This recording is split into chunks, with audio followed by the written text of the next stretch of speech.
بسم الله الرحمن الرحیم. الحمد لله رب العالمین و صلی الله علی سیدنا محمد و آله الطاهرین. صلی الله علیک یا ابا عبدالله الحسین. سلام خانم ها، آقایان محترم، هم نفسای دوست داشتنی و همیشگی یاد خدا الهی که خوب باشین، سلامت و تندرست باشین.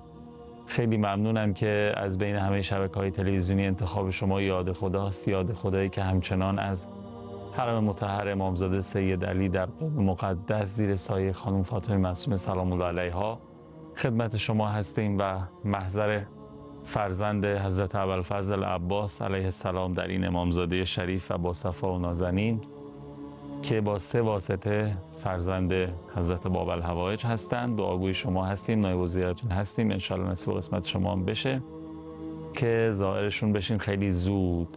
ضمن اینکه میدونم الان خیلی هاتون در تکاپوی مهیا شدن برای زیارت اربعین هستین، این پدیده شگفت‌انگیز این سالهای آخرمون که انشالله نصیب و قسمت همه شما و همه آرزومندان در هر جای دنیا که هستن بشود و برای همدیگه نفس بزنیم که زیارت از جنس عارفن به حقه نصیب و قسمت هممون بشه. به برکت صلوات بر محمد و آل محمد. اللهم صل علی محمد و آل محمد و عجل فرجهم. بفرم.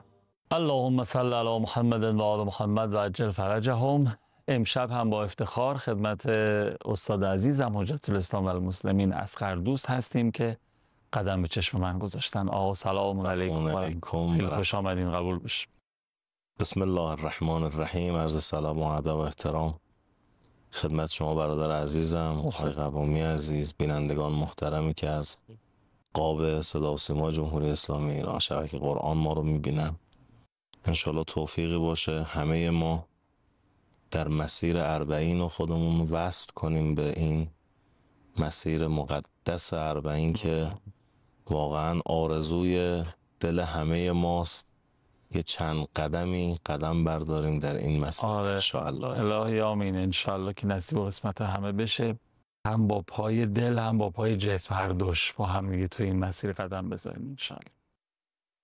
خب حالا به نظرم خوبه اگه صلاح دونستین اصلا راجع به همین موضوع پدیده آخر الزمانی، البته زیارت اربعین که بوده، سالهای سال بوده و خیلی ها در این مسیر میرفتن و به سختی پنهانی تا اونجا که میدونم و شنیدم و خودشون رو میرسوندن و زیارت اربعین امام حسین علیه السلام رو انجام میدادن.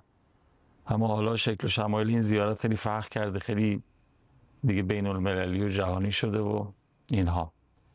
به نظرم از زوایای مختلف میشه به این زیارت نگاه کرد، اما اگه صلاح میدونین بیشتر راجع به این موضوع صحبت بکنیم که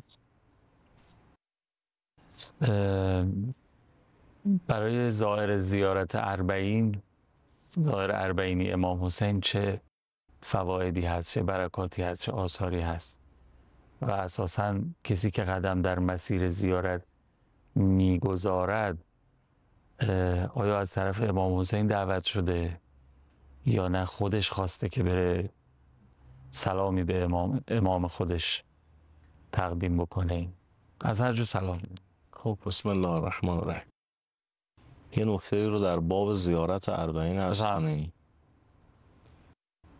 دلم اومد اون روایتی که یه پیرمردی اومد محضر امام هادی علیه السلام، رو کرد به امام هادی علیه السلام، فرمود که آقا جان من سال گذشتم اومده بودم خدمت شما رسیدم و امسال هم اومدم محضرتون رو درک کنم، عازم شم برای پیاده روی کربلا و زیارت اربعین. آقا امام هادی علیه السلام بهشون فرمودن سال قبل تو با فرزند تو عروست اومدی، امسال اونا کجان؟ قطعا آقا که علم امامت دارن و اینها رو میدونن، اینها رو بیان کردن برای اینکه به ماها برسه. ایشون فرمودن آقا اینا عذر دارن و نتونستن بیان. یکی از همراهانشون، کسی که همراهی میکردشون، خب با امام بگو که به چه دلیل اینها نیستن. که آقا تو سال گذشته به دست متوکل هر دوتاشون کشته شدن و این مسیر سختی بود و اینها کشته شدن و نتونستن امسال دیگه ما رو همراهی بکنن. جالب بود امام همین که دعا کردن و بهشون گفتن شما برو به زیارت، منعشون نکردن از زیارت. خب خیلی از روایات ما و نکاتی که داریم حتی میگن مسیر حج اگر براتون سخته شما زیارت حج رو نرید، اگه معونه داره سختی داره. خیلی از علمای ما منع میکنن و حتی تو روایات داریم که منع کردن افرادی رو، اما تو این زیارت منعی وجود نداره. اونجا اصلا استطاعت باید بشه. اینجا میگن آقا قرض بگیر برو برای هر جایی میتونی جور کنی. این که چرا امام منع میکنه، چرا امام تأکید میکنه بر این که این زیارت رو بریم؟ یه نکته هم از امام حسن عسکری سلام الله علیه عرض کنم که اینجا بفهمیم که زیارت اربعین یکی از ویژگی هاش زیارت اربعین نفرمود امام شیعه، فرمود مؤمن 5 قبل داره اهل این، یعنی این دایره خیلی وسیع تر. این دایره زیارت اربعین فقط برای شیعه نیست. شما الان هم میبینید اهل سنت هم به زیارت اربعین میان و حضور پیدا میکنن. به قول آقا مغناطیس امام حسین، جاذبه امام حسین از همه جای دنیا میکشونه. با این 2 روایتی که عرض کردم، این که زیارت اربعین یک زیارتیه که نشانه انسان مؤمن. بعضا سوال میکنن آقا ما یه بار رفتیم دیگه، یه بار رفتیم حاجی شدیم مثلا، خیلی میگن آقا یه بار حج رفتی دیگه تمومه دیگه، بس استطاعت ایجاد شد حج رفتی تمام. زیارت اربعین و زیارت سید الشهدا از اون دسته نکاتیه که ما در مباحث داریم هر چه بیشتر شما میری تقویت ایمانت قرار میگیره.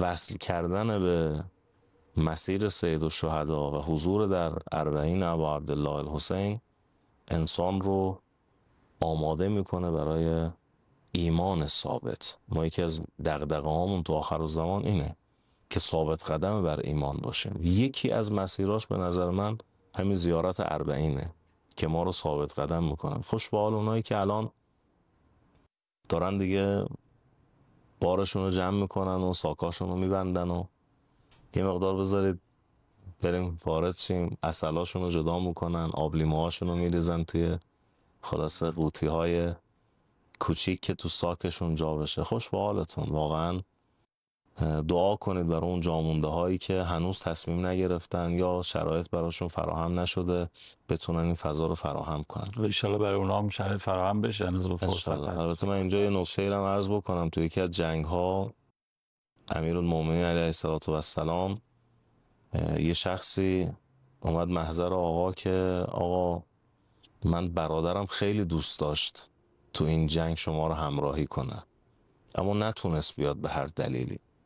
آقا فرمودن احوا اخی که معنا، آیا این برادر شما هوا یعنی این دلش با ما بوده، به سمت ما بوده، دوست داشته شرکت کنه؟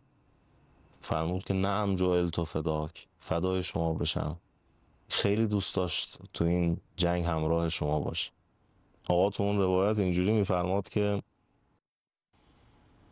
فقط شهدنا و لقد شهدنا فی اسکرنا هذا، در این جنگی که ما انجام دادیم یه عده‌ای که نیستن اما در آینده خواهند اومد که انگار شاهد در این، یعنی هم به مقام شهادت در این مسیر ما رسیدن. اقوام فی اصلاب الرجال، یه قومایی هستن که توی صلب مردها و ارحام نسا، در رحم زنان، که در آینده میان که دلشون میخواست با ما باشه و الان شریک در، الان مثل همین جمله‌ای که ما راجع به سید الشهدا علیه السلام میگیم یا لیتنا کنا معکم فافوز فوزا عظیما، که این یه فیض عظیم رو ما ای کاش همراهتون میبودیم. همین که میگیم ای کاش ما همراهتون میبودیم، میگن انگار شما همراهی کردید با امام. دلت وقتی بره میگن وصف العیش نصف العیش، این دل وقتی بره انگار همراهی با امام انجام داده. زیارت اربعین هم اینه، ما هر جور شده خودمون رو وصل کنیم به این زیارت. حالا دست بر قضا توفیق نشد بریم زیارت، خودمون رو وصل به این زیارت بکنیم. اینکه ما این زیارت رو تو دلمون قرار بدیم. خدا حفظ کنه عزیزانی که تو شهرهای مختلف، تو جاهای مختلف زحمت میکشن، اجتماعایی رو شکل میدن. شما عزیزانی که از مسیر میدون آزادی دارن میان به سمت قم یا به جای دیگه مختلف، تو تکاپوان عزیزانی که دارن این کشتی نجات ابا عبدالله الحسین رو در تهران جانمایی میکنن، میگذارن که عزیزانی که جاموندن تو این عرصه بیان خودشون رو برسونن به جامونده های اربعین و دلشون رو روانه آستان با سرسعادت سید الشهدا از نجف تا کربلا بکنن. یه نکته هم حالا من اینجا عرض بکنم، اینکه بعضن فکر میکنیم که ما داریم میریم زیارت یا آقا ما رو طلبیده. اینو کمتر بهش فکر کردیم. میخواین یه ذره فکر کنیم همین الان که اینو مطرح کردیم؟ بله. قبل از اینکه پاسخش رو بشنویم حداقل حالا فکر کنیم، نگاه کنید سید الشهدا علیه السلام ما رو دعوت کرده یا اینکه ما خودمون داریم میریم سمت زیارت. یه ذره مردم به این سوال فکر کنین، برگردیم ببینیم ماجرا چیه. خب خیلی ممنونم که هنوز دارین نگاه مهربونتون رو هدیه میدین به یاد خدا. خدمت استاد عزیزم حجت الاسلام و المسلمین اصغر دوست عزیز هستیم. یه سوالی مطرح کردن که اوایل برنامه هم یادم اومد خودم این سوال رو شاید با ادبیات دیگری مطرح کردم، این که بالاخره اینایی که الان دارن میرن زیارت اربعین یا اینایی که الان دارن مهیا میشن که بخوان برن یا اونایی که الان اونجان یا اینایی که سالهای قبل مشرف شدن، کلا کسی که میره زیارت امام حسین خودش میره، خودش تصمیم میگیره و میره تو این مسیر، یا امام حسین خواسته که رفته؟ ماجرا ببینیم چیه. من 2 آیه قرآن رو تقدیم کنم که ببینیم اگه خدا نخواد این دلها نمیره به سمتش. آیه 23 سوره جاثیه رو بخونیم. افرأیت من اتخذ الهه هوا. میگه کسانی که دلشون به سمت خدا کشیده میشه، میره به سمت خداوند متعال. که تو حالا روایت داریم راجب اون آیه 37 سوره ابراهیم که حضرت ابراهیم خطاب به خداوند متعال میگه فجعل افئدة من الناس تهوی الیهم. خلاصه دلهای مردم رو به سمت هاجر و اسماعیل من قرار بده. اینجا ابن عباس از پیغمبر خاتم الانبیا روایتی نقل کرده ذیل این آیه که فقال رسول الله صلی الله علیه و آله و سلم هی تهن قلوب شیعتنا الی محبتنا، که خداوند متعال قلب شیعیان ما رو به سمت محبت ما اهل بیت سوق بده. این معنایی که بر این 2 آیه که حالا شبکه قرآن این باید با آیات عجین باشیم. که من اینجا نکته هم تو پرانتز عرض کنم که ایشالا خداوند متعال ما رو مصداق این شکایت پیغمبر قرار نده که قال الرسول یا رب ان قومی اتخذوا هذا القرآن مهجورا، که قرآن بین ما مهجور واقع بشه. واقعا یه اعتقادی ما داریم که سر بریده سید الشهدا بالای نی قرآن میخونه برای اینه که من و شما عجین با قرآن بشیم. حالا یه جمله دیگه هم باز اینجا دیگه الکلام یجر الکلام شده. وقتی وجود مقدس و نازنین سید الشهدا تو منزل نشسته بودن، یکی از کنیزای حضرت یک گلی رو از تو کوچه کند آورد به آقا تقدیم کرد. آقا سید الشهدا این گل رو تا گرفتن فرمودن که تو رو در راه خدا آزادت کردن. اومدن یه عده اعتراض کردن یا ابن رسول الله این رفت تو کوچه یه گلی رو برداشت و این گل خودروییده رو به شما داد، شما آزادش کردی در راه خدا. آقای جمله فرمودن ما ادب یافتگان قرآنیم، ادب شدگان قرآن. قرآن مگه نخوندید میگه و اذا حییتم به تحییت فحیوا به احسن منها. کسی یه تحییت یه کار خیلی خوبی برای تو انجام داد، یه سلامی حتی بهت کرد، تو بهتر جوابشو بده. گفت سلام تو بگو سلام علیکم. یه کار خوب برات انجام داد، تا کار رو بهتر براش انجام بده. لذا ابا عبدالله الحسین هم تو مسیر قرآن ما رو قرار داده و مسیر قرآن رو برامون باز کرده. و یه چیزی هم من یادم اومد، الکلام یجرف کلام، یادم افتاد یه شخصی هم فکر می‌کنم عبدالرحمن بود اگه اشتباه نکنم، به یکی از بچه‌های امام حسین سوره حمد رو یاد داد، بعد خوند پیش امام حسین. امام حسین دستور دادن که دهان عبدالرحمن رو پر از مروارید کنین و چند هزار دینار هم بهش بدین. بعد گفتن که اون مزدش انقدر نبودا. بعد امام حسین فرمودن عطای در خور این کاری که کرد بیش از این بود.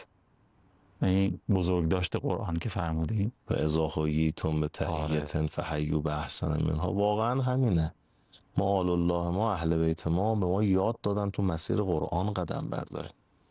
وقتی آیات قرآن رو ما بررسی میکنیم، اصلا زشته برای بچه شیعه است که نتونه کلام اهل بیتش و فضای حرکت اهل بیتش رو با مسیر قرآن تطبیق بده. یه عزیزی فرمود که حیف برای بچه شیعه است که نتونه آیات ولایت رو حفظ باشه، نتونه تو مسیر این آیات خودش رو قرار بده تا یکی ازش پرسید بتونه جواب بده که حالا فرصتی مفصل راجع به اینها بحث کنیم. ببینید اصلا حالا با این دوتا آیه‌ای که تقدیم محضر کردن، این دل ما به سمت امام حسین کشیده میشه. این چه دلیلی داره؟ این دل رفت. بعضی اوقات ما احساس یه شادی تو دلمون میکنیم، بعضی اوقات احساس غمی میکنیم. باز تو روایت داریم که بذارید من این روایت رو تقدیم محضرتون کنم. وجود مقدس امیرالمؤمنین اون خطبه آخر شهادت رو که حضرت خوندن که عرض شد توی جلسه ای که فضرب به یدهی علی لحیته الشریف، با دست به صورتشون زدن و اطال البکا، شروع کردن گریه کردن. بعد اومدن خب یکی از یاران امیرالمومنین به نام رمیله به سختی خودشو به نماز جمعه رسونده بود، مریض شده بود، به سختی خودشو رسوند به نماز حضرت. اونجا وجود مقدس امیرالمومنین تا دیدش خب خوشوبشی کردند و اینها، یه جمله ای فرمودن: یا رمیله ما من مؤمن ولا مؤمنته یمرض مرضا الا مرض تنال مرض. آی رمیله، مؤمن مرد مؤمن یا مؤمن زن مؤمنی نیست در عالم که مریض بشه ما در مریضی اون مریض نشده باشیم. ادامه دادن آقا: ولا یحزن حزنا الا حزننا لحزنه، محزون بشه ما در غمشون محزون نشده باشیم. یا فرمودن ولا دعا الا آمنا علی دعائه، دعایی نکنه ما در دعای اون آمین نگیم. یعنی ما دعا میکنیم اونا آمین میگن. روایات خیلی مفصله، همین که حواسشون به ما هست. اینم باز آیه قرآن: عزیزون علیه ما عنتم، به سختی هم میافتید، مشکلی هم میخواد برای شما بیاد، اول پیغمبر تو این مشکل شما سختی میکشه. یعنی حواسه به ما هست. ما اگر زیارت الان دلمون زیارت طلبیده، بدونیم اماممون ما رو دعوت کرد. اینجور نیست که بدون دعوت امام ما بخوایم بریم به سمت زیارت. یکی از اسرار زیارت آل الله همینه که اونها ما رو طلبیدن، اونها حواسشون به ما هست. اصلا این میل رو در وجود ما اونها ایجاد میکنه. دانشمند غربی که راجع به میکروپولوتیک میل ها صحبت کرده، من میخوندم مقالشو. خب میکروپولوتیک میل ها هدفش اینه که میل هایی که درون انسان ایجاد میشه، میخواستم براش پیغامی بفرستم: شما بیاید آل الله ما رو بررسی کنید، ببینید چه میل هایی در درون ما ایجاد کردن. نرید فقط سراغ میل های دنیایی. یه سری میل ها هست که درکش برای خیلی ها سخته. میل به زیارت، میل به شهادت، میل به معیت با امام قرار گرفتن، اینها رو در وجودمون تقویت کنیم. آی ظاهرای اربعین، اگر ما میلی رو برامون ایجاد کردن وجود مقدس سید الشهدا، که من اینجا اعتقادی رو عرض میکنم، تو که ساکتو میبندی دعوت شده حضرت زهرا سلام الله علیها. این ساکه که آماده میشه فاطمه زهرا ما رو دعوت کرد. مگه میشه خلاصه بخوای بری سفر زیارتی وجود مقدس سید الشهدا مادرش نظر نکرده باشه؟ اعتقاد ما اینه که دعوت شده حضرت زهرا سلام الله علیها هستیم. میخوایم بریم به سمت کربلا، بدونیم امام حسین نظر ویژه به ما کرده. ما تو روایت داریم به محض اینکه شما مسیر رو طی میکنید به سمت کربلا، آماده سفر میشید، از همون لحظه برات دعا میکنن که تو به موقع برسی، مشکلی برات پیش نیاد. همه سفرتو برات میبندن، تو این مسیر چه اتفاقاتی برات بیفته. خوش به حال اونی که تو این مسیر هم برا خودش، هم منتظر یاری امام عصرش و هم با معرفت و با یک درک ویژه به سمت سید الشهدا علیه السلام میره. وجود رهبر معظم انقلاب توی جمله‌ای فرمودن که ما ملت عزیزمون زیر پرچم ابا عبدالله الحسین علیه السلام، همیشه زیر خیمه سید الشهدا علیه السلامه، که این روی قدری راجبش حرف بزنیم که ببینیم چقدر این زیر خیمه بودنه مسیرمون رو مشخص میکنه. انشاءالله. خیلی ممنونم جای از